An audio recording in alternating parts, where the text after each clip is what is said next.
তো যে আপুটার ঘটনা বলবো তার নামটা আমি প্রকাশ করতে পারছি না, কারণ তিনি এসে বলতে চাচ্ছিলেন, কিন্তু যেহেতু বয়স্ক মহিলা প্লাস ওনার ফ্যামিলি আছে, উনি আসতে পারছিলেন না। তো আমি ওনার হয়ে ঘটনাটা বলছি আর কি এখানে। এটা হয় হচ্ছে 2000 সালের ঘটনা। তখন তার বেবির বয়স ছিল 5 মাস। তো তারা ফুল ফ্যামিলি, তার হাজবেন্ড সহ তার একটা বাসায় থাকতেন আর কি, ভাড়া বাসায়। তো ওখানে প্রায় 3-4 বছর ধরে থাকতেন। তো তার বেবির বয়স ছিল 5 মাস, আর সাথে একটা কাজের মেয়ে থাকতো।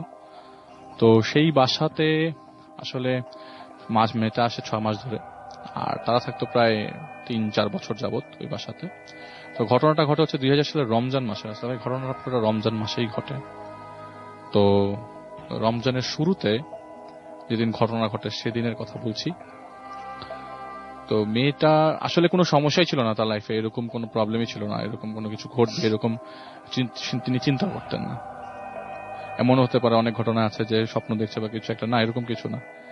স্বাভাবিক জীবনযাপন করতে গিয়ে হঠাৎ করে তার রমজানের দ্বিতীয় রমজানে এই জিনিসটা চোখে পড়ে, এরকম যে তিনি ঘুম ভাঙে। তো তার অভ্যাস ছিল এরকম যে রমজানে তিনি তার রান্না করতেন হচ্ছে ইফতারের পরপরই তিনি সেহরি রান্নাটা করে ফেলতেন। আর সেহরির সময় যেহেতু তার হাজবেন্ড গরম ভাত খেতে পছন্দ করত, তো গরম গরম রান্না করার জন্য তিনি রাত 2টার দিকে উঠতেন আর কি।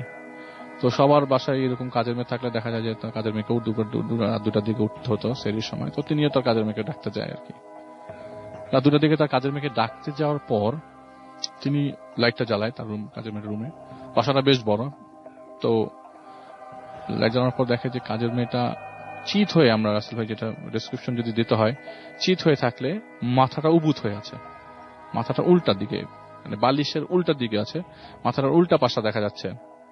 তো উনি খুব ভয় পেয়ে যায়, একটা চিৎকার দেয়। চিৎকার দেওয়ার সাথে সাথে মেয়েটাও ফরফর করে উঠে যায়। আচ্ছা। তো মেয়েটা এরকম সময় ফিসফিসে কথা বলছিল। তো ওনার কাছে একটা জিনিস স্পষ্ট শোনা যায়, যে এটা আমি রাসেল ভাইকে বলি নাই, আমি এটা লুকিয়ে গেছি। উনি এরকম বলতে শোনা যায় যে আমি অপেক্ষা করতেছি, আপনারা আসেন। এটা ঘুমের মধ্যে বলছিল। আচ্ছা। উল্টা হয়ে তো উনি এক চিৎকার দেয়, ওনার চিৎকারে মেয়েটাও উঠে যায়। তো উঠে যাওয়ার পর বলে যে আপা কি, খালামা কি হয়েছে, তুমি এভাবে শুয়েছিলা কেন? খালামা আমি তো এভাবেই শুই।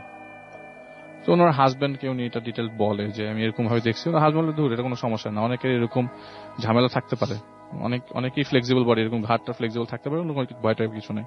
তো যেহেতু উনি বাসায় একা থাকতেন, তো হাজবেন্ড থাকতেন বাইরে অফিসে, তো নজরদারি উনি বেশি বাড়ে দেয় যে মেয়েটাকে একটু দেখবো কি করে না করে। প্লাস মেয়েটারও আসলে কাজ, মানে কাজ ছিলই ওনার বাচ্চাকে টেক কেয়ার করা, বেবিসিট করা, আর মাঝে মধ্যে টুকটাক হাউস হোল্ড কাজগুলো মেয়েটা করতো আর কি। তো রেগুলার লক্ষ্য করতো মেয়েটা কি করে না করে, তাকিয়ে থাকতো মেয়েটা কি করছে না করছে।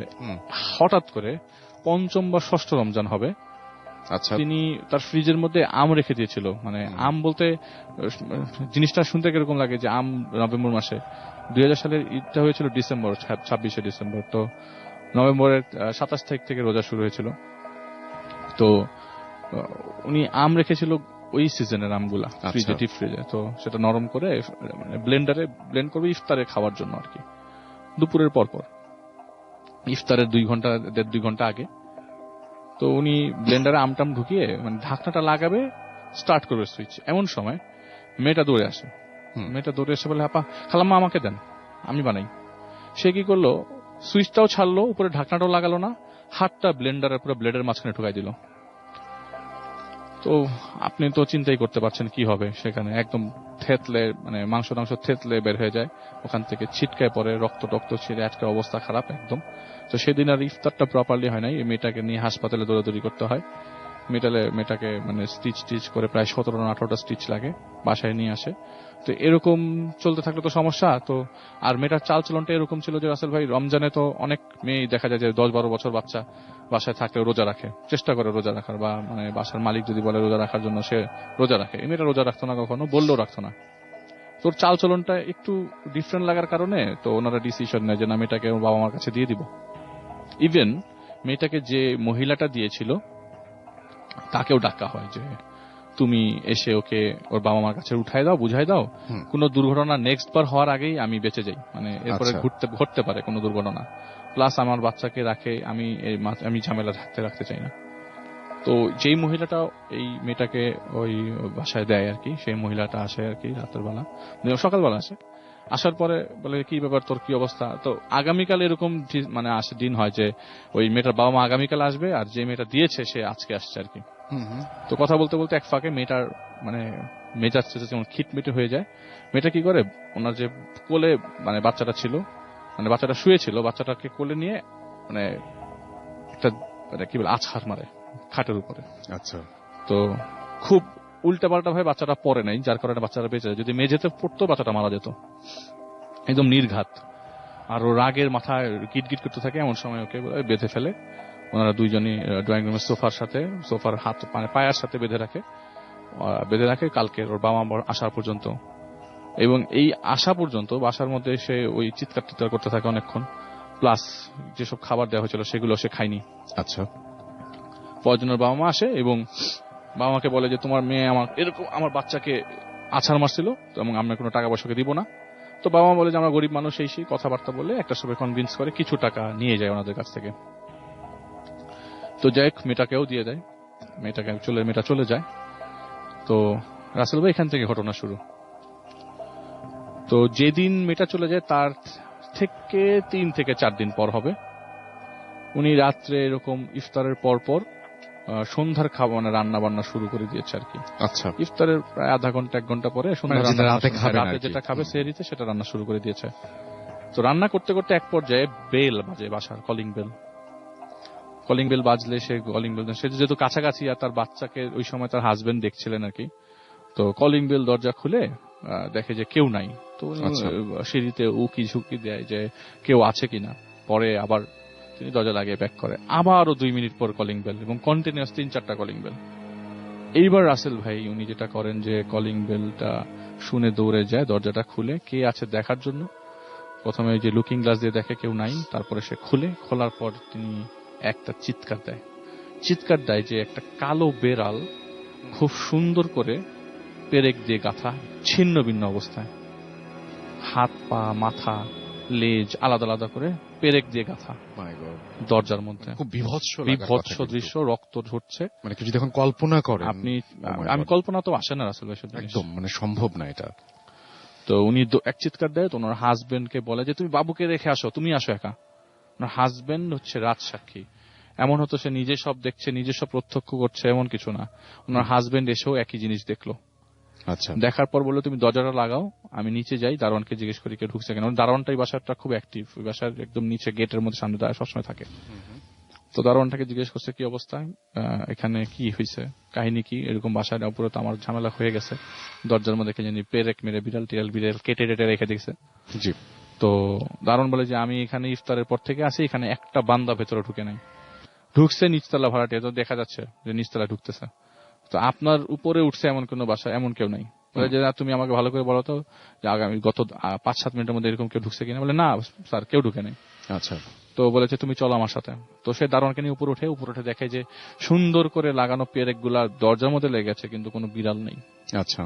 ওই কালো বিড়ালটা নাই এখানে। তো দারোয়ানকে সে পাঠায় দেয়, ভেতরে ঢুকে সে দুয়া কালাম পরে একটা সময় বলে যে রমজান মাস ইনশাল্লাহ আমাদের কোনো ক্ষতি হবে না, কিন্তু আস্তে আস্তে ডিসিশনের দিকে যেতে থাকে যে বাসাটা ছেড়ে দিবে, কারণ এই বাসাটা তো অনেকদিন ধরে আছে, তো আর বাসার মালিকটাও তার খুব বেশ ভাল লাগে আর কি। এই জন্য সে মানে বাসাতে থাকতে পছন্দ করছিল, কিন্তু এরকম ঘটতে থাকলে তার সম্ভব না। না, একদমই না। তো সেদিন ওইটা ছিল 12-13 রমজান হবে, এমন সময় তার রাত্রেবেলা এরকম ভাত রান্না করার জন্য ওঠে 2টার দিকে। মানে অ্যাক্টিভিটিস গুলো এমন সময় হচ্ছিল যখন তিনি উঠছে, মানে কোনো কিছুতে কাজ ব্যস্ত ছিল না, হঠাৎ করে ব্যস্ততা বাড়বে এমন সময় সে এসব জিনিসগুলো প্রত্যক্ষ করছে। আচ্ছা। তো ডাইনিং স্পেসে গেছে, গিয়ে এক গ্লাস পানি ঢেলে খাবে এবং রান্নাঘরের লাইটটা জ্বালিয়ে কাজ শুরু করবে, এমন প্ল্যানিং আর কি। তো তার হাজবেন্ড এবং তার বাচ্চাটা তখন ঘুমাচ্ছিল। তো উনি রান্নাঘরে আর বাতি জ্বালাতে পারে না, এমন সময় ওই অন্যান্য রুমের লাইট যেগুলি জ্বলছে সেটার মধ্যেই দেখতে পাচ্ছে যে রান্নাঘর থেকে একটা মানুষ আসছে।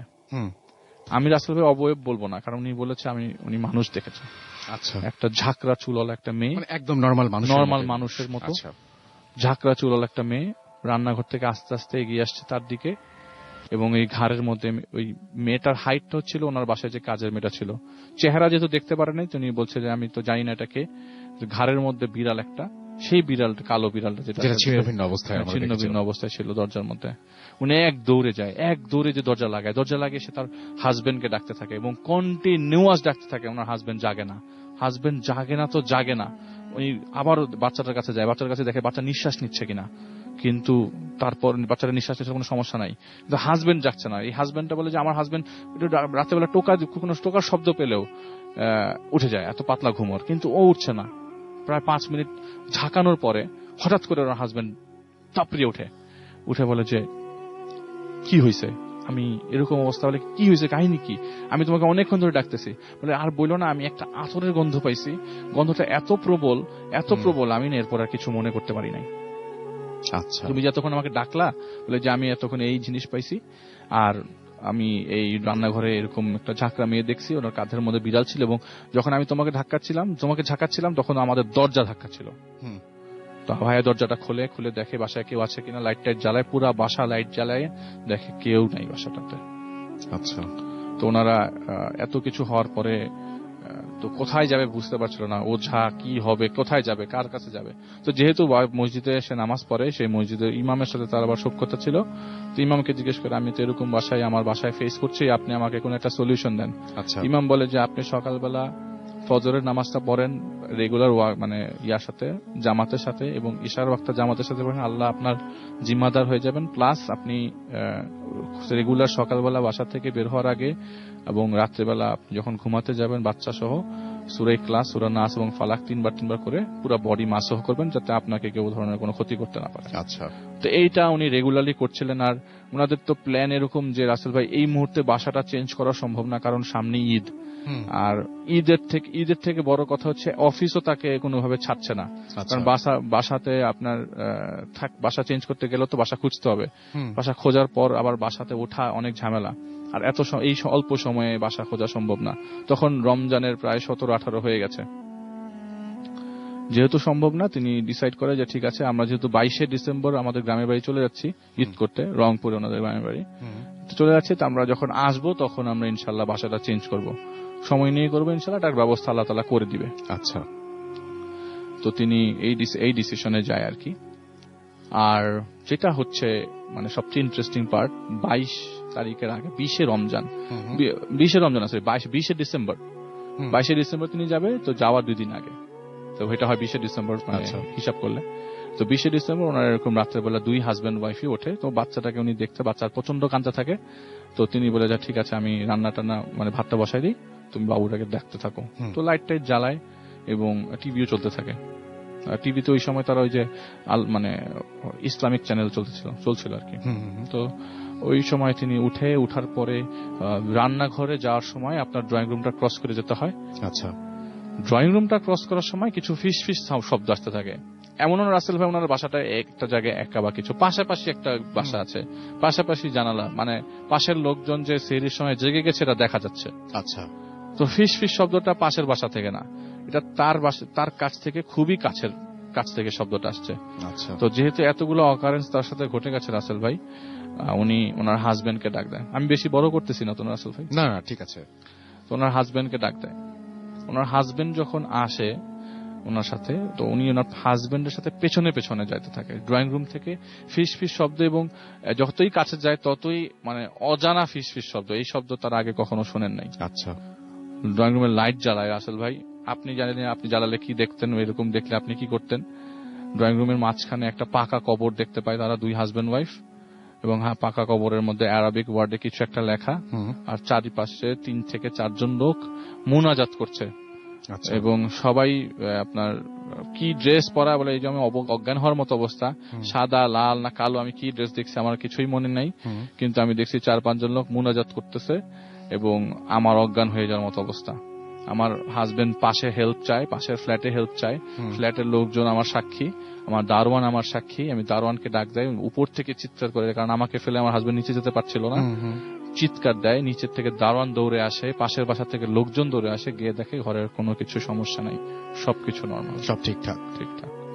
আচ্ছা, পরে উনি মানে যে আপুটি ঘটনা বলছে, বলে যে আমি আসলে অজ্ঞান হই নাই, কিন্তু অজ্ঞান হওয়ার অবস্থা আমি দেখছি যে আমার বাসায় লোকজন দিয়ে ভরে গেছে, মনে হচ্ছে আমার বাসায় ডাকাতি হয়েছে। আচ্ছা। তো আমি রেস্ট নেই ওই দিন রাতের বেলায়, এবং যেহেতু পরশুদিন চলে যাব ঈদের উপলক্ষে গ্রামের বাড়িতে, আপাতত সব বন্ধ টন্ধ করে দোয়া কালাম করে 22 তারিখে তারা রওনা দেয় রংপুরের উদ্দেশ্যে। রংপুরে 22 তারিখে যায় এবং 26শে ডিসেম্বর 2000 সালে ওই দিন ঈদ হয় আর কি। তো 30শে ডিসেম্বর তারা ব্যাক করে।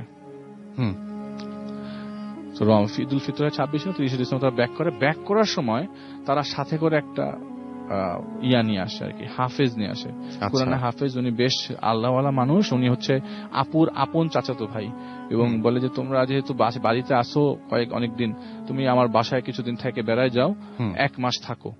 তো ওনারা ঘটনাটা বলে, প্ল্যানিংটা যে এরকম 1 মাস আমরা বাসা খুঁজবো, আমি যেহেতু চলে যাই, তুমি তোমার আপার জন্য একটু আমার সাথে আমার বাসায় থাকো। ভাইয়াটা বলছে আর কি, ওই হাফেজ ভাইকে।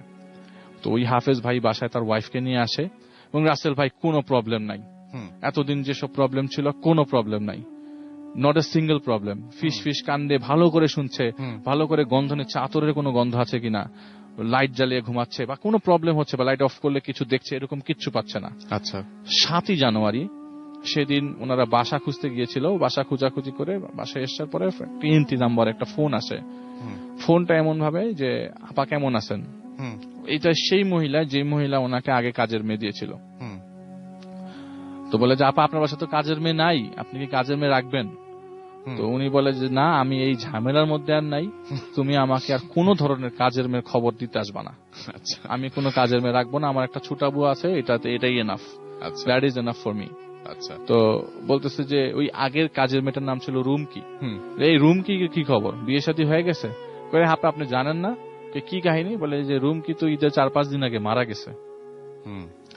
ওকে ওর একটা ওর মানে বাসার বাড়িতে লোকজন খবর দিল, আমার পাশাপাশি গ্রাম তো আমি তো ঈদে ছিলাম, আমি আর দেখা করতে যাইনি ওই জায়গায়, আমি ব্যস্ত ছিলাম, কিন্তু ঘটনা শুনছি যে ওই বাড়িতে ওকে ওই মানে পুঁতে রাখছে মাটিতে, কে জানি।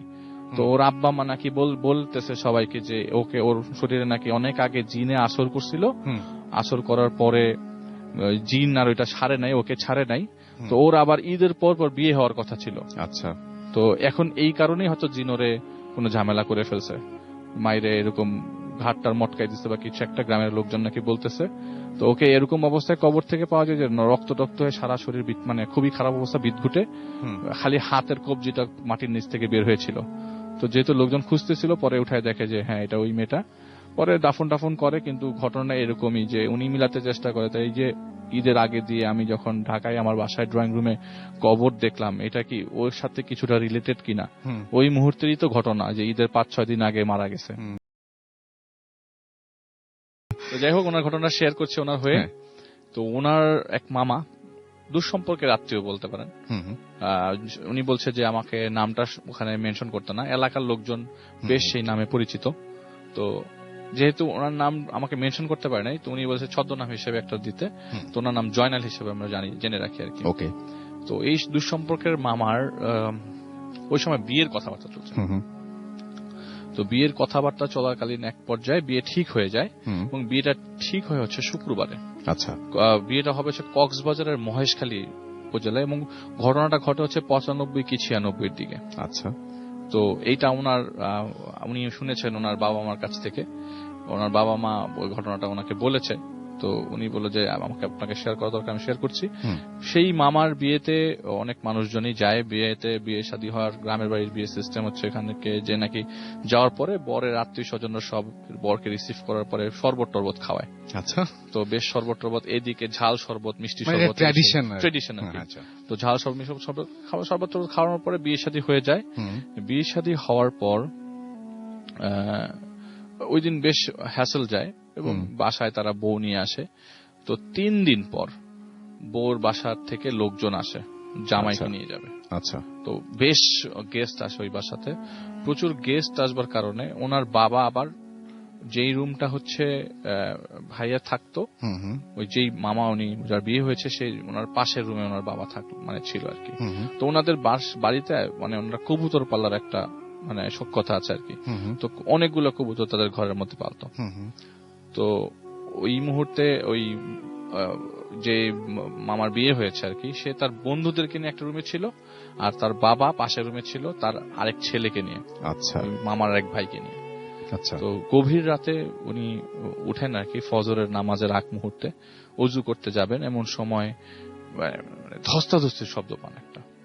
কিন্তু আচ্ছা এই শব্দটা আমি মাঝখান দিয়ে 3-4 লাইন বাদ দিয়ে গেছি, কারণ এটা আমি যদি শুরুতে বলে দিই তাহলে ঘটনাটা উলটপালট হয়ে যাবে, তো আমি এটা কন্টিনিউ করি নাই। হুম হুম তো যেহেতু ওই মুহূর্তে ধস্তাধস্তির শব্দ, উনি মনে করছে কবুতর ভেতর থেকে নড়ছে, এটার কারণে এটা শব্দ আসতে পারে। আচ্ছা কিন্তু শব্দটা আরো বেশি গভীর হয় এবং প্রচন্ড ধস্তাধস্তি, মানে শব্দটা আসে হচ্ছে ওনার ওই যে লোকটা বিয়ে করেছিল সদ্য সেই লোকের থেকে।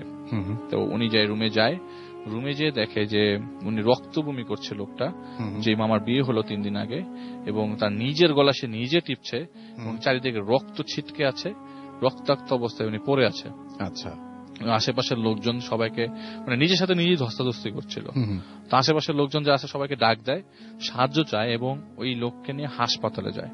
আচ্ছা হাসপাতালে যাবার পর হাসপাতালের লোকজন ওনাকে মৃত ঘোষণা করে, উনি মারা গেছেন। তো রাসেল ভাই মারা যাওয়ার পরে এই লোকটা দাফন করা হয়। দাফন করার পরে মানে মনে করেন তার নতুন বিয়ে শাদী হয়েছে, লোকজনের মধ্যে তো একটা মানে ইমোশন কাজ করছিল ওই মুহূর্তে, ট্রু ভেরি যে কাহিনী কি, একটা মানুষ নতুন বিয়ে করলো মারা গেল।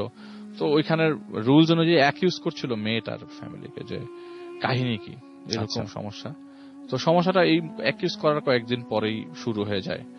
সমস্যাটা এরকম ভাবে শুরু হয় যে ওই প্রথমে বাসার লোকজন স্বপ্নে দেখতে থাকে এই জয়নাল নামের এই মামা তার সবাইকে মানে বাসার লোকজন যারাই স্বপ্ন দেখছে তাদেরকে বলছে যে আমি কিন্তু মারা যাইনি, আমাকে তোমরা চাইলে কবর থেকে উঠাতে পারো, আমি বেঁচে আছি। আচ্ছা এটা প্রথম ওনার বাবা দেখেন, তার 1-2 দিন পর ওটা ওনার মা দেখেন, এবং আশেপাশের মানে আত্মীয় স্বজনরাও দেখা শুরু করেন। এটা কন্টিনিউ করতে থাকে মাসখানেক 1.5 মাসখানেক, এবং লোকজনের জানাশোনা লোকজনও জেনে যায়। এইটা জানতে জানতে ওনাদের যে পরিচিত লোকজন আছে এলাকার, তারাও দেখতে থাকে। মানে আপনি যদি ওই জায়গায় যান, ওই কক্সবাজার এই এলাকায়, তাহলে নাকি এটা খুব রিনাউন একটা ঘটনা। আমি জানি না রাসেল ভাই, তো উনি বলছে যে আপনার ওনার অনেক নাম্বার দিয়েছে যে সবাই নাকি জানে ঘটনাটা। আচ্ছা তো পরবর্তী সময়ে লোকজন নাকি এরকম একটা লোক আছে যে সন্ধ্যার সময় রাত্রেবেলা বাসায় ফিরছিল, হঠাৎ করে উনি এই জয়নাল সাহেবকে রাস্তায় দেখে এবং বলে যে দেখো আমার কাছে আর বেশি সময় নাই, আমার কাছে আর 1 মাস সময় আছে, তোমরা দয়া করে আমাকে কবর থেকে উঠায় বাঁচাও, আমি এখনো বেঁচে আছি। আচ্ছা তো উনি বলে তুমি কিভাবে বেঁচে আছো? পর ফোনে কথা বলতে বলতে এই লোকটা মানে এলাকার একটা প্রতিবেশী আর কি, লোকটা বুঝতে পারে আরে ও তো মারা গেছে, আমি কার সাথে কথা বলতেছি, ও দেয় ভোদর। এরকম করে অনেকেই দেখতে থাকে এবং এলাকায় পরিচিত মানে ঘটনার জানে যে এরকম ভাবে একজন মারা গেছে এবং প্রায় স্বপ্নে আসে বা কেউ সামনে পড়ে যায়। পরবর্তীতে একজন হুজুরকে নিয়ে আসা হয়। হুজুর বলে যে আসলে এইখানে ওই লোকটার 30 দিনের একটা মানে মানে ব্ল্যাক ম্যাজিক টাইপের কিছু একটা করা হয়েছে ওই লোকটার উপরে, এবং হয়েছিল এমন সময় যে সময়টায় উনি আসলে ওনাদের বাসায় আসার পরে একটা বাচ্চাকে নিয়ে যে রুমে উনি মামা থাকতেন সেই রুমে ঢোকার পরে আয়নার মধ্যে কিছু একটা দেখার পরে বলে যে আপনি এই মেয়েটাকে ডাক দেন। ওনাদের আত্মীয়, যে মেয়ে পক্ষের যে এক আত্মীয় যারা ওই শরবত খাইয়েছিল, তাদের থেকে একজন মেয়েকে ওই ছেলেটা দেখতে পায়। তো পরে বুঝিয়ে দেয় যে এটা ওই মেয়েটা। তো ওই মেয়েটাকে ডাকা হয়, পরে অনেকক্ষণ জিজ্ঞাসাবাদ করার পরে ওই মেয়েটা বলে যে এরকম যেই মেয়েটার সাথে ওই মামার বিয়ে হওয়ার কথা ছিল, ওই মেয়েটার সাথে আরেকজনের বিয়ে হওয়ার কথা ছিল। তো ওনারা খুব এক্সাইটেড ছিল মেয়েটাকে বিয়ে করার জন্য, কিন্তু পরবর্তীতে বিয়ে হয় নাই। কিন্তু ওই মেয়ে ছেলেটা পরে ওই যে জয়নাল মামা ওনার ছেলে বিয়ে হচ্ছিল তাকে ব্ল্যাক ম্যাজিক করে। এটা নাকি মেয়াদি মারা বলে, এবং ওইটার সময় হচ্ছে আরেকবার শুনি মেয়াদি মারা। আচ্ছা আমি জানি না। তো এটা হচ্ছে সময়কাল হচ্ছে 1 মাস। 1 মাসের মধ্যে যদি আপনি রিকভার করতে পারেন তাহলে করবেন, নইলে এটা রিকভার করা সম্ভব না। তো পরে লোকজন ওনার কবর মানে খুঁড়বে, এরকম ডিসিশন হয় যে খুঁড়বে। তো এর আগে ওই মেয়েটাকে বলার পরে ওই ছেলেটাকে যে নিয়ে আসে, যে ছেলেটা পরে ওকে অনেক মারধর করার পরে ছেলেটা সব স্বীকার করে, হ্যাঁ এই মেয়েটাকে টাকা দেয়, টাকা দিয়ে শরবতের মধ্যে কিছু মিশিয়ে দেওয়ার পরে এই ঝামেলা শুরু হয় তখন তার সাথে থেকে। তো পরবর্তী সময়ে ওই ডিসিশন হয় যে না কবর থেকে খুঁড়বো। কিন্তু এটা তো সবাই বিশ্বাস করছে না আসলে কবর থেকে খুললে লোকটাকে বাঁচবে কিনা। স্পেশালি ভেটোটা দেয় হচ্ছে ওনাদের ফ্যামিলির চাচা জানা, যা আত্মীয় স্বজন যারা সম্পত্তি রিলেটেড, তারা চায় নাই যে না ওনাকে আর কবর থেকে তোলা হোক।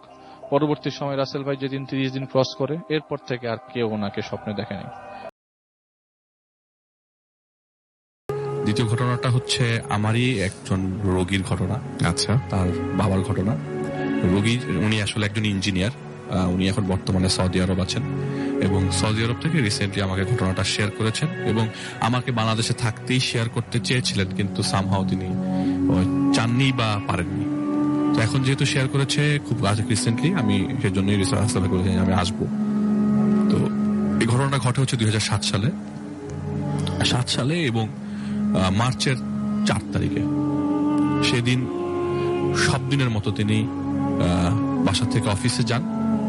অফিসে যাওয়ার পরে হঠাৎ করে দুপুরবেলা ফোন আসে যে তুমি তাড়াতাড়ি একটা হাসপাতালে চলে আসো। ঘটনাটা এরকম যে হাসপাতালে চলে যাবে, কাহিনী কি, উনি যে দেখে ওনার বাবা হসপিটালের ইমার্জেন্সির বাইরে পড়ে, মানে উনি একটা লাশ ইমার্জেন্সির বাইরে পড়া দেখে। ওই লাশের পাশে তার ওয়াইফ বসে কাঁদছে।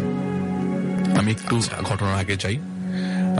যে ভাইটার স্টোরি বলছেন ওনার তারেক ভাই, উনি নিশ্চয়ই ঘটনাটা শুনছেন। তার বাবা ছিলেন তার সাথে এবং তিনি ম্যারিড ছিল। তো তার ওয়াইফ ছিল, তার বাবা ছিল এবং তার একটা ছোট ছেলে ছিল ফ্যামিলিতে। তো তার বাবা তার রুমের মধ্যে সেদিন সকালবেলা নাস্তার জন্য, নর্মালি কি হয় ঘুম থেকে উঠে রাত্রে সকাল 9টার দিকে ওনার বাবা সবসময় ড্রয়িং রুমে এসে পেপার পড়তেন। তো সেদিন আর কেউ আসছে না। তার ওয়াইফ তিনি সকাল 8টার দিকেই বাসা থেকে বেরিয়ে যান অফিসের উদ্দেশ্যে, জ্যাম লাগে এই জন্য বেরিয়ে যেতে হয়। তো তার ওয়াইফ এমন সময় দেখে যে সকাল 10টা 10:30 বাজে, কি ব্যাপার এখনো বাবা আসছে না। তো তিনি নক করে তার শ্বশুরের রুমে। নক করার পরে দেখে যে রুমের ভিতরে কেউ নাই।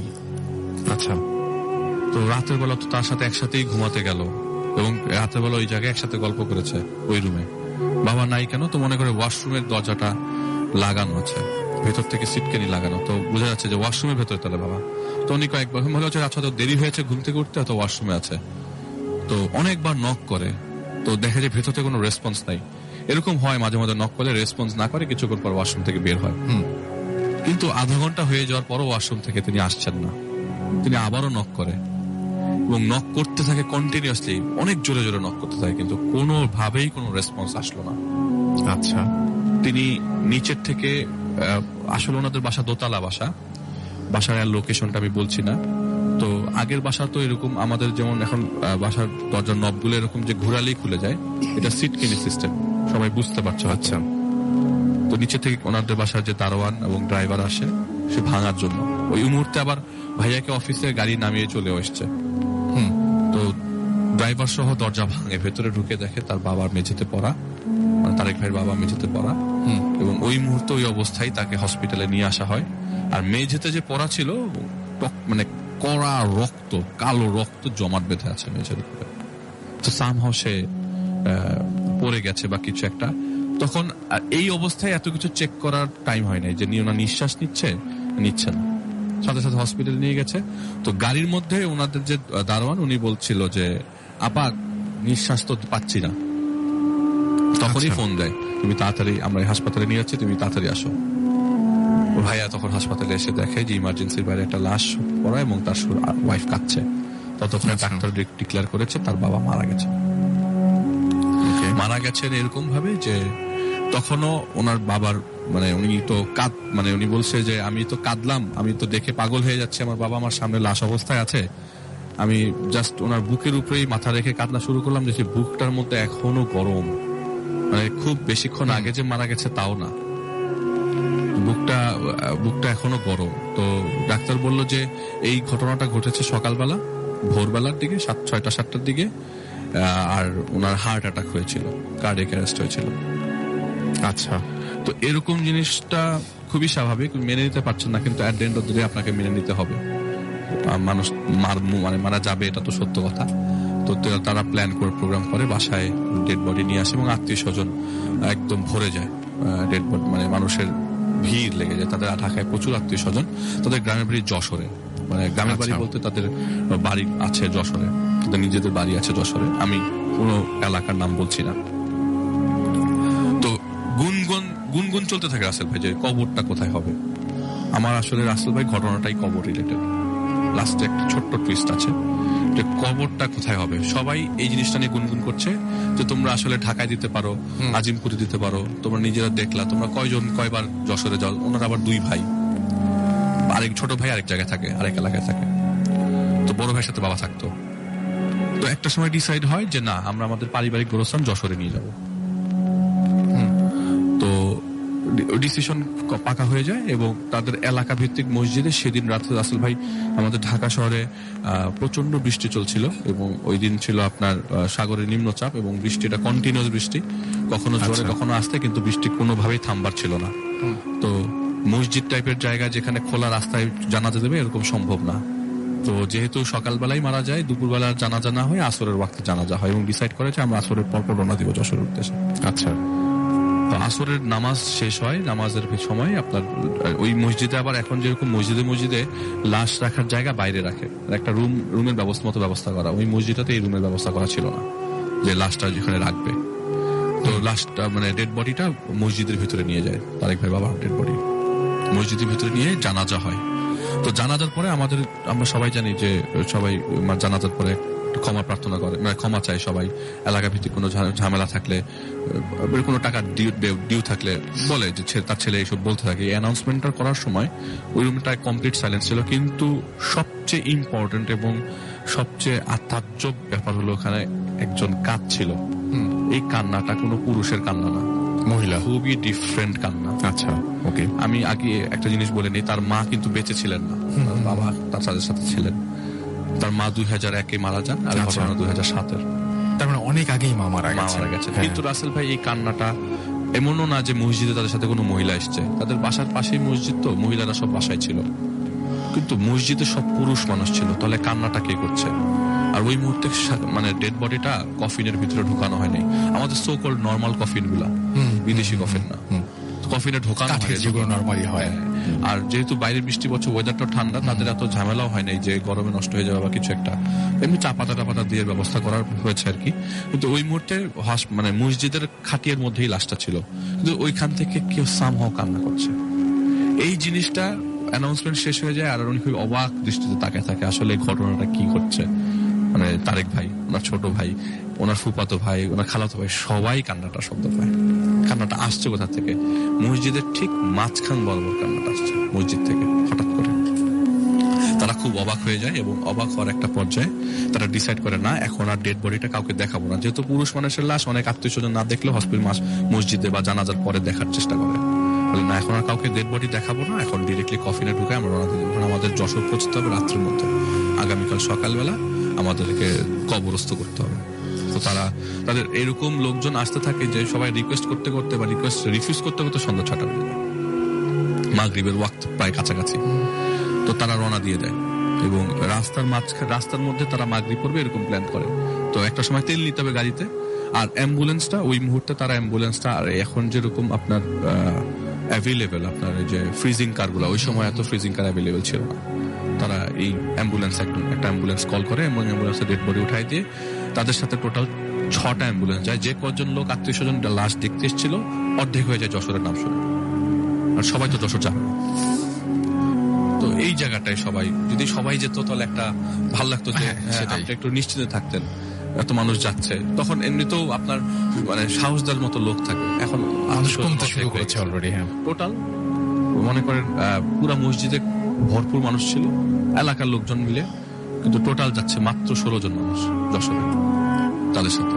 তো 16 জনের জন্য 2টা গাড়ি, তাদের গাড়ি আর একটা গাড়ি ভাড়া করে যাতে আরাম করে যেতে পারে। যশোর তো অনেক বড় রাস্তা, আর 2007-এ এত ভালো, মানে ওই জায়গার রাস্তাটাও কিছু জায়গা ভাঙা ছিল। আমার ঘটনাটা বলার উদ্দেশ্য হচ্ছে যে তারা রওনা দিয়ে দেয় এবং রওনা দেওয়ার সময় টেনশন করতে থাকে যে লাশটা ঠিক মতো নিতে পারবো কিনা। এটা তার মনের মধ্যে থেকেই লাগে যে ঠিক মতো পৌঁছাতে পারবো নাকি আজিমপুরেই দাফন করে ফেললে ভালো হইতো। এই দোটানার মধ্যে তারা রওনা দিয়ে দেয় 2 ভাই মিলে, কারণ 2টা ভাই, তাদের কোনো বোন ছিল না। রাস্তার মধ্যে তেল নিয়ে তারা রওনা দেয়। এমন সময় বৃষ্টি নামা শুরু করে এবং রাসেল ভাই এমন বৃষ্টি যে গাড়ি উঠাই নিয়ে যাবে এরকম বৃষ্টি। আরিচা ফেরিঘাট পার হয়, তারা ডিসাইড করে যে তারা টাঙ্গাইল দিয়ে যাবে না, তারা আরিচা হয়ে যাবে। আরিচা ফেরিঘাট ক্রস করে আরিচা ফেরিঘাট ক্রস করতে করতে তাদের অনেক সময় লাগে, কারণ আরিচা তো দিন প্রচন্ড বৃষ্টি পড়ছে, ওই পাশের ফেরি এই পাশে আসছে না, তো তাদের সময় লাগে রাত্রে 9:30 মতো, এবং আরিচাতে প্রায় 3 ঘন্টা 3.5 ঘন্টা। আরিচাইতে যাওয়ার পথে যে জিনিসটা সবচেয়ে বেশি আপনাকে ভাবাবে সেটা হচ্ছে আপনার ওই রাত হয়ে যায় তো সন্ধ্যা 7টা-8টা, অ্যাম্বুলেন্সের ভেতরের পজিশন ছিল যে ওনার ফুফাতো ভাই অ্যাম্বুলেন্সে তাদের সাথে লাশের গাড়িতে ওঠে, এবং যে ভাই তারেক ভাই তার সাথে তার ফুফাতো ভাই পেছনে ছিল, আর তার ছোট ভাই যে সাদিক ভাই উনি সামনে বসে, আচ্ছা, ড্রাইভারের সাথে, এবং লাশ ছিল তাদের সামনে। তো তারা কোরআন শরীফ এবং তারেক ভাই তসবিহ পড়তে থাকে, এবং তার সাথে যে ফুফাতো ভাই উনি আবার কোরআনে হাফেজ ছিলেন, উনি কোরআন শরীফ পড়তে থাকে কন্টিনিউয়াসলি। এমন সময় ভেতর থেকে আরিচা তখনও পৌঁছায় নাই, ভেতর থেকে মনে হয় যে ভিতর থেকে কেউ হাতুড়িতে পেরেক মারছে লাশের খাটের কফিনের ভেতর থেকে। আচ্ছা, পেরেক মারছে যে মনে হয় যে এখনই ঢাকনাটা খুলে আসবে। তো এটা কি এরকম যে রাস্তার কিছু ঝাঁকির কারণে এরকম মনে হয়, এবং ভেতর থেকে মনে হচ্ছে এটা ভেতর থেকে এটা কি ঝাঁকির কারণে মনে হচ্ছে? উনি খুব প্রপারলি খাটিয়ার দিকে তাকিয়ে থাকতে থাকে যে এটা কি শব্দটা আসলে খাটিয়ার ভেতর খাটিয়ে বলে কফিনের ভেতর থেকে আসছে কিনা। মনে হচ্ছে কেউ পেরেক ভারী বাড়ি মেরে খুলছে। আরিচা ক্রস করার পর গাড়ি চলছে, হঠাৎ করে কি হলো, ওনাদের কফিনের উপরে ঢাকনাটা সরে কিছুটা ফাঁকা হয়ে গেল। আচ্ছা, এটা হয়েছে যে রাসেল ভাই একটা ভাঙা রাস্তার কারণে, আমি বলছি ভাঙা রাস্তার কারণে এটা সরে যায়। কিন্তু মজার বিষয়, ঢাকা থেকে রওনা দেওয়ার সময় ওই কফিনের 4 কোনায় 4টা বড় পেরেক মারা হয়েছিল, যাতে কোনোভাবে কফিনটা এটা না সরে যায়। রাইট। কিন্তু এই 4টা পেরেক সরালো কে? রাস্তার মধ্যে হঠাৎ করে ঢাকনাটা সরে যায়, এবং তারা স্পষ্ট জিনিসটা দেখে যে ওনার বাবার মাথার যে গিটটা সেটা খোলা। গিটটা বেঁধে দেওয়া হয়েছিল ওই লাশ গোসল করানোর পরে মসজিদে নেওয়ার সময়, পুরো গিটটা খোলা, একদম আলগা হয়ে আছে।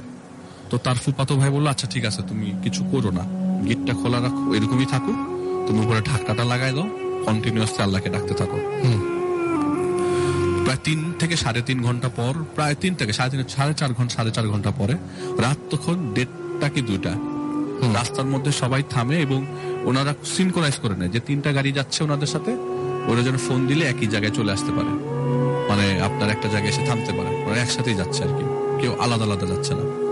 তো ওনারা চা খাওয়ার জন্য থামে, এবং তখন বাজে রাত 2টা-2:30, চা খাওয়ার জন্য ওরা থামে এবং চা খায়। চা খাওয়ার পরে গাড়িতে রওনা দেয়, এবং কেউ খেতে চেল না আর কি, খুব আহামরি খেতে চেল না, কারণ মানুষ মারা গেছে, কি খাবে, মনও তো ওরকম ভাবে টানে না, আর কারোর সাথে কেউ ওরকম ভাবে আহামরি কথাও বলছে না, সবাই নিজ নিজ আপনার ইবাদতে ব্যস্ত, সবাই দোয়া করছে আর কি। তো রাস্তাতে যাওয়ার সময় চাটা খাওয়া শেষ, খাওয়ার পর তিনি রওনা দিলেন। রওনা দেওয়ার পরে হঠাৎ করে প্রতিমধ্যে রাসেল ভাই গাড়িটা বন্ধ হয়ে গেল। আচ্ছা, তো গাড়িতে সিগন্যাল দিল, এবং রাস্তায় অনেকে হেল্প চাইলো, এবং কন্টিনিউয়াসলি বৃষ্টি আসছে, কিন্তু বৃষ্টি কিন্তু একবারও থামে নাই, বৃষ্টি পড়ছে, গাড়ি থেকে নামতে পারছে না, আর যে ড্রাইভার ওই গাড়ির, সে যে চেক করবে, এত বৃষ্টি যে বের হতে পারতেছে না, বের হতে ভিজে যাবে। রাইট। তো একটা সময় ডিসাইড করে, না, গাড়ির কি সমস্যা দেখতে হবে, আর মাইক্রোবাস, ওনাদের যে মাইক্রোবাস, ওটার ইঞ্জিন তো সামনে, তো সামনে যেতে হবে। তো গাড়ি থেকে নামে যে না, আমি চেক করবো, আর এর মধ্যে ওনারা ফোন দিয়ে বারবার চেষ্টা করছে যে 2টা গাড়িতে, আর 2টা গাড়ি যাদের সাথে ছিল তাদের সাথে কন্ট্যাক্ট করো, তোমরা কি আমার আগে চলে গেছো না তোমরা পিছনে আসো। এটা দোয়া পড়তে পড়তে একটা সময় খেয়াল করতে পারে না যে গাড়িগুলো আগে চলে গেল নাকি পিছনে রয়ে গেল। তো ফোন দিচ্ছে, ওইখান থেকে কেউ ফোন রিসিভ করছে না, একটাতে ফোন যাচ্ছে না, একটাতে ফোন রিসিভ করছে না। এমন সময় তাদের গাড়িতে ড্রাইভার এসে বললো যে এই তো মনে হয় ব্যাটারি পড়ে গেছে, স্টার্ট হবে না, এখনই স্টার্ট হবে না, একটা ব্যাটারি লাগবে, অথবা রাস্তা দিয়ে যাতে পথে কোনো গাড়িকে আটকায় ব্যাটারি সাপোর্ট নিতে হবে, সম্ভব না। প্রায় ঘন্টা খানেক তারা তো ওই জায়গায়, তাদের অবস্থা, সাথে লাশ বাস, একটু আগে একটা শব্দ তাদের কাছে বেশ ডিফারেন্ট লাগছে। তার বাবার লাশ নিয়ে যাচ্ছে, কিন্তু ভয় কাজ করছে সবচেয়ে বেশি, লাশ নিয়ে এসে যাওয়ার সাথে ভয় কাজ করছে। তার পুরুষ মানুষ এত ভয় পাবে, এই জিনিসটা তারা কখনো কল্পনা করে, তাও তার বাবার সাথে। তো রাসেল ভাই, যে আমি আগেও একবার এপিসোডে বলেছিলাম যে যতক্ষণ মানুষ আছেন ভালো আছেন, মানুষ মারা গেলেই লাশ হয়ে যাবে, তখন সম্পর্কটা ডিফারেন্ট হয়ে যায়, ভয়টাও কাজ করতে থাকে। হঠাৎ করে একটা মানুষ আসে রাসেল ভাই এখানে, ওই মানুষটা আসার পরে বলে যে আপনারা কোথায় যাবেন। সাধারণ মানুষ, এমন না যে সাদা কাপড় পরা লম্বা মানুষ, এরকম কিছু না, একটা সাধারণ মানুষ বলে যে আপনারা কোথায় যাবেন, বলে যে আমরা তো যশোর যাচ্ছি। তখন ওই জায়গা থেকে তাদের বাড়ি প্রায় 20-25 কিলোমিটার দূরে, আর ওই জায়গাটা কোন জায়গাটা এখন যেরকম জিপিএস দেখে দেখতে পারেন, তখন এরকম প্রপারলি বোঝা যাচ্ছে না, তারা তাদের যশোর থেকে খুব দূরেও না, ওই লোকটা এসে বলে যে লাশটারে নিয়ে যশোর যায় না, এটার আশেপাশে কোথাও দাফন করে ফেলে।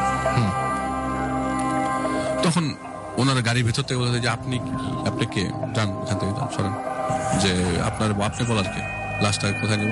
ভয় লাগতে থাকে একটা পর্যায়ে। তো পেছন থেকে একটা গাড়ি দেখে হঠাৎ করে, তো গাড়িটা দেখে যে তাদের পাশে এসে থামে এবং খুব আশ্বস্ত ফিল করে। তাদের যে গাড়িতে সবচেয়ে বেশি পুরুষ মানুষ ঢুকেছিল 7 জন, ওই গাড়িটা তাদের সামনে আসে। তাদের পেছনে ছিল এটা, তাদের ভাগ্যক্রমে গাড়িটা তাদের কাছে চলে আসে এবং ব্যাটারির সাপোর্ট নিয়ে গাড়িটা স্টার্ট দেয়। তো একটা পর্যায়ে মানে ওয়াশরুমের জন্য তাদের 5 কিলোমিটার পরে থামতে হয়। গাড়িটা নিয়ে থামে। তো থামার ওই অবস্থায় যেরকম ছিল লাশ সেরকম, তারা সবাই নামে গাড়ি থেকে আবার উঠতে যে দেখে যে তাদের ওই কফিনটা থেকে ঢাকনাটা সরানো এবং তার বাবার মাথার গিটটা পুরাটা খোলা, ফেসটা পুরো ভিজিবল। এটা তো তাদের কাছে একদম আর নর্মাল লাগতে থাকে না। যত তাড়াতাড়ি যশোর যাও, যত তাড়াতাড়ি যশোর যেতে পারো, এবং সবচেয়ে রং ডিসিশন যশোর চলে আসা। তো তারা কোনোভাবে মাথাটার মধ্যে কাফনের কাপড়টা পেঁচিয়ে ঢাকনাটা লাগিয়ে যশোর রওনা দেয়। যশোরে পৌঁছানোর পর দেখে যেই জায়গায় তার বাবার কবর দেওয়ার কথা রাসেল ভাই, সেই জায়গাটা একটু লো ল্যান্ড এরিয়া, তাদের নিজস্ব বাড়ি গোরস্থান, পুরাটা পানি ধরে ভরে গেছে, কবর আর দেওয়া যাবে না, পুরা কবরের ভিতরে পানি পড়া।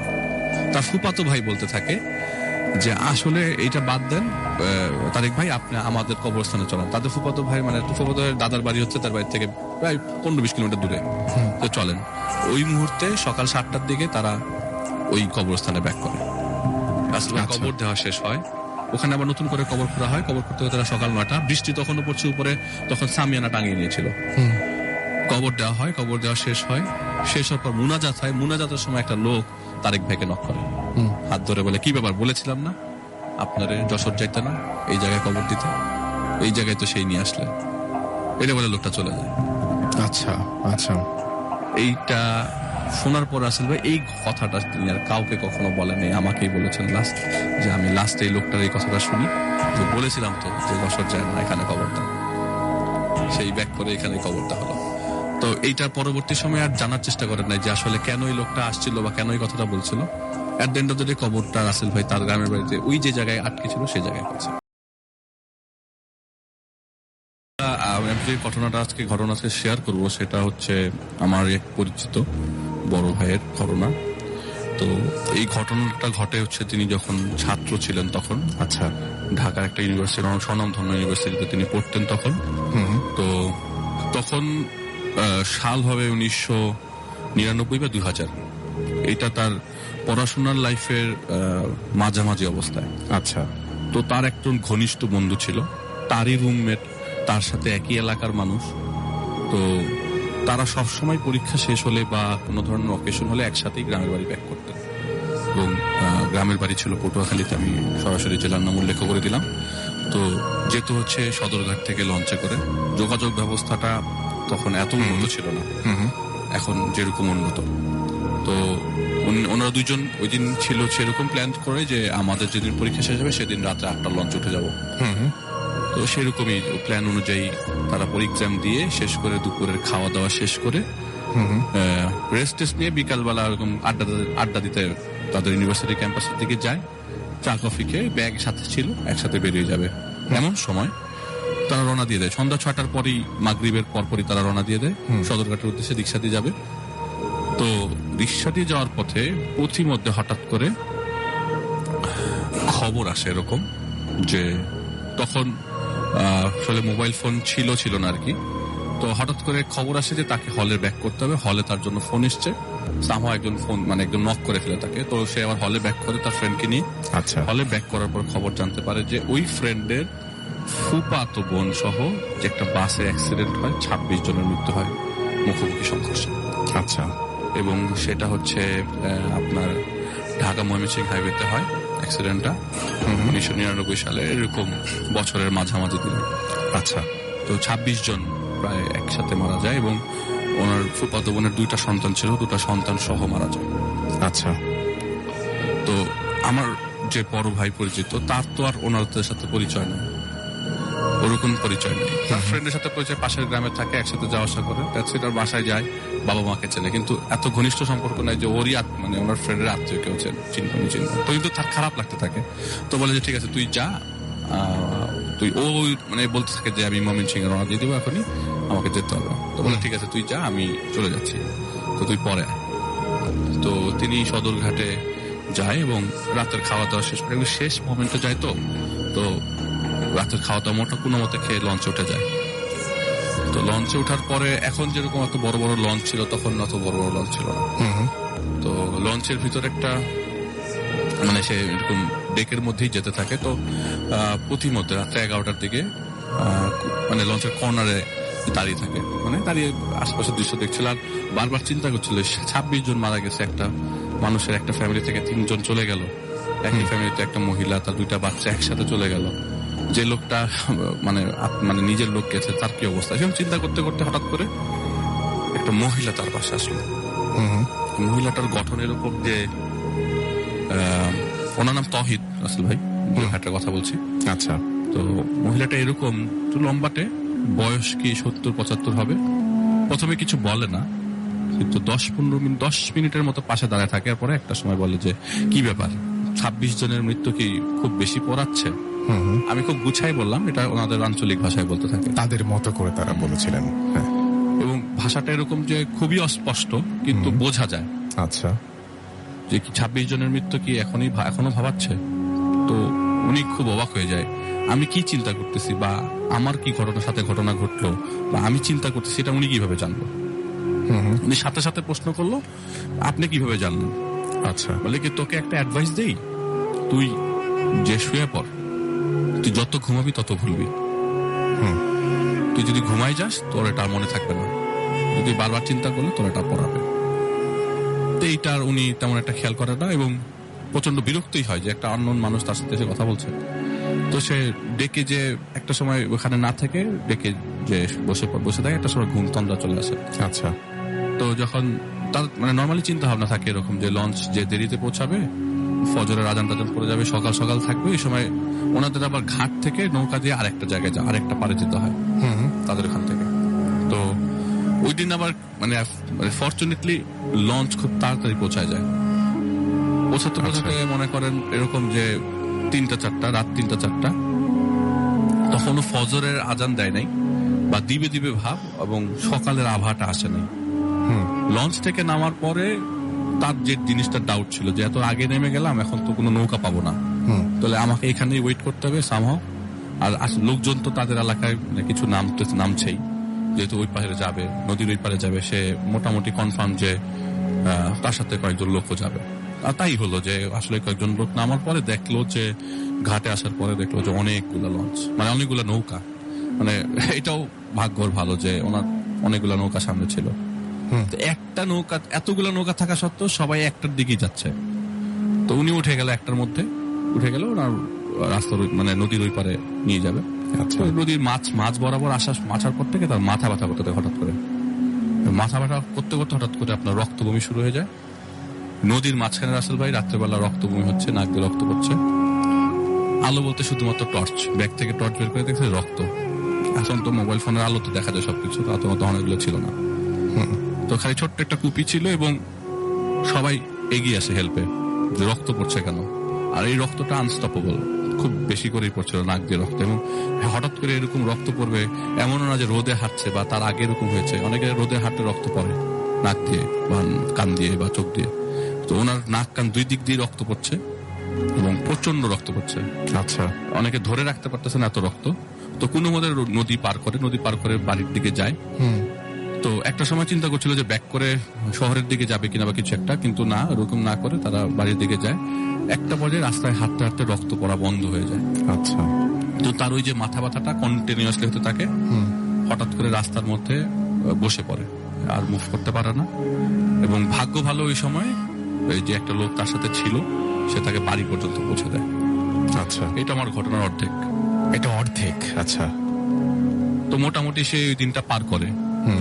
দিনটা পার করার কারণে মানে কোনো মতে পার করে যায়, কিন্তু তার মনেতে থাকে ওই মহিলার কথাটা বারবার, যে যিনি তাকে তার মনের কথাটা বুঝে গেছিল, এটা তাকে বারবার পড়াতো। তো বাড়িতে যেদিন পৌঁছায় তার পরের দিন থেকে তিনি তার রুমের মধ্যে থেকে হঠাৎ করে বাইরের মধ্যে ওই মহিলার আভা দেখতে পায় কন্টিনিউয়াসলি। তার প্ল্যান ছিল 2-3 দিন থাকার, তার এরকম মনে হতে থাকে যে না ঢাকায় চলে যাবো, আর ভালো লাগতেছে না এখানে। তো তার মা খুব জোরাজোরি করে, না তুমি থেকে যাও, ছুটিতে আসছো 5-7 দিন থাকো তারপরে যাও। সেদিন প্রচন্ড বৃষ্টি, এবং বৃষ্টির মধ্যে তার রুমের মধ্যে হঠাৎ করে ঘুম ভাঙে রাতের বেলা ঘুম ভাঙে। ঘুম ভাঙার পরে আপনার লাইট জ্বালাবে, রুমের লাইট জ্বালাবে। রুমের লাইট বলতে কি, মানে ওই জায়গায় ইলেকট্রিসিটি তখন নতুন গেছে তাদের এলাকায়। তো বাতি জ্বালাতে হঠাৎ করে পিছলায় পড়লো মনে হয় যে তার পাড়া পড়েছে কিছুর উপরে, এমন কিছুর উপরে যেটা আনএক্সপেক্টেড। তার রুমের ভিতরে এক চিৎকার কি জন্য তিনি দেখলেন যে তার যখন ঘুমটা মানে চোখটা মানে তার যখন সেন্স টাইপের আসলো যে আমি কিসের উপরে পাড়া দিলাম, মাথার উপরে পাড়া দিল, এবং চারিপাশে তার অনেকগুলো অসংখ্য মাথা, তার চারিপাশে মাথা পড়ে আছে। তিনি এক চিৎকার দিল, আম্মা আমার রুমে আসো তাড়াতাড়ি। তখন রাতে 1-1:30 বাজে। আলোতে যতটুকু আলোতে দেখা যায়, তার মা এসে লাইট জ্বালায় দেখে যে কি ব্যাপার তুমি পড়ে আসো কেন, বলে আমি পিছলায় পড়ে গেছি, আমি আর হাঁটতে পারতেছি না।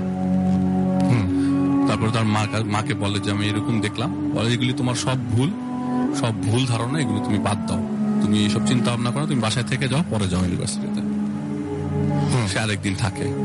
ঠিক পরবর্তী দিনের ঘটনা, সেদিন রাতের বেলা তার ছাদের মধ্যে তিনি পরের দিন রাতের বেলা সন্ধ্যার দিকে ছাদের মধ্যে হাঁটতেছে। হাঁটতে একটা সময় চিন্তা করে অভ্যাস সিগারেট টিকেট খেয়ে রাতের মধ্যে ছাদের মধ্যে হাঁটতেছে। হঠাৎ করে তার মা আসে ছাদের উপরে। তার মা এসে তাকে বলে যে তুমি ছাদের মধ্যে কি করো। তার মা কখনো কোনো কোশ্চেন জিজ্ঞেস করে না তাকে, তুমি ছাদের মধ্যে কি করো। মা আমি হাঁটতেছি। বলে তুমি যাও, আমি একটু পরে আসবো, ভালো লাগতেছে না। বলে যে তুমি যেটা চিন্তা করতেছো কিন্তু ভালো চিন্তা না। এটা বলে তার সাথে সাথে তার মা একটা ধাক্কা দেয় তাকে, বুকের মধ্যে 1-2টা হাত দিয়ে ধাক্কা দেয়, একদম কর্নারে নিয়ে নিচে পড়ে যায় সে 2 তলা থেকে।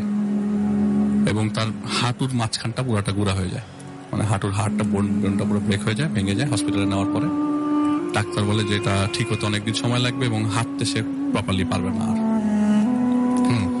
তো জিনিসটা পড়াতে থাকে যে নিজের মা কিভাবে তাকে ধাক্কা দেয়, আর তার সাথে এরকম জিনিস কেন করতেছে। তো সবাই এতক্ষণ চিন্তা করলেন ওই 26টা লাশ, সবাই এটা চিন্তা করতেছে। আমি 100% শিওর যে 26টা লাশ, নাক দিয়ে হঠাৎ করে রক্ত, বারবার একই জিনিস চিন্তা, এটা কেন আসছে। পরবর্তী সময় তার বাবা এই জিনিসটা জানতে পারে এবং বুঝতে পারে, এবং এটা তাকে একজন তাকে ইনফর্ম করে এরকম ভাবে যে তিনি যে এতদিন যেগুলি মানে দেখলো, এটা তার ফ্রেন্ডের কারণে হয়েছে, খুব ঘনিষ্ঠ ফ্রেন্ডের কারণে হয়েছে। তার ফ্রেন্ড চায় না সে ক্লাসে প্রপারলি পড়াশোনা করুক, তার ফ্রেন্ড চায় না সে প্রপারলি উঠুক, এবং যেটা চেয়েছে সেটা সে পেরেছে। 1 বছরের জন্য সাকসেসফুলি তাকে বাসায় বসিয়ে দিল। এবং 26 জন যে মারা গেছে এগুলি সব ভুয়া কথা, এরকম কিছুই ছিল না। এটা জাস্ট তাকে ডিস্ট্র্যাক্ট করার জন্য ছিল। একটা পর্যায়ে ডিস্ট্র্যাক্টে সে সফল হয়েছে, এবং 1.5 বছরের জন্য বাসায় বসিয়ে দিয়েছে। এবং তার ফ্রেন্ড চাচ্ছিল না সে পড়াশোনা কন্টিনিউ করুক। পরে জানতে পারলো সেই ফ্রেন্ডটার সাথে সেই ফ্রেন্ডটা প্রায় 16টা খারাপ জিন পালে। Oh my God! এবং সে এরকম অনেকের ক্ষতি করেন, আচ্ছা, এবং ক্ষতি করে চলেছেন। তো পরবর্তী সময় সে আর ওই ফ্রেন্ডের সাথে যোগাযোগ না করে ইউনিভার্সিটিতে ছেড়ে দিয়ে অনেকদিন পড়াশোনা না করেছিল। অনেক পরে 2008-এর দিকে তার পড়াশোনা শেষ করে, অথচ তার 2001-এ পড়াশোনা করা শেষ হয়ে যাওয়ার কথা। এটা ছিল ঘটনা রাসেল ভাই। কিন্তু এটা রিভিল হওয়ার পরে ওই ফ্রেন্ডকে অনেক খোঁজার চেষ্টা করে যে এই জিনিসটা, তো ওই যে লোক তাকে রেফারেন্স করে দিয়েছিল যে তোমার ঘনিষ্ঠ একটা বন্ধু করেছে, কিন্তু ওইটা আপনি কিভাবে বুঝলেন এটা ওই ফ্রেন্ড? তার আর কোনো ফ্রেন্ড নাই তার সম্বন্ধে এতকে ভালো করে জানতো। আর ওই দিন ওই ফ্রেন্ডের ওই পটুয়াখালী না যাওয়ার কোনো কারণই নেই। হঠাৎ করে জিনিসটা দেখালো যে তার আত্মীয় মারা গেছে।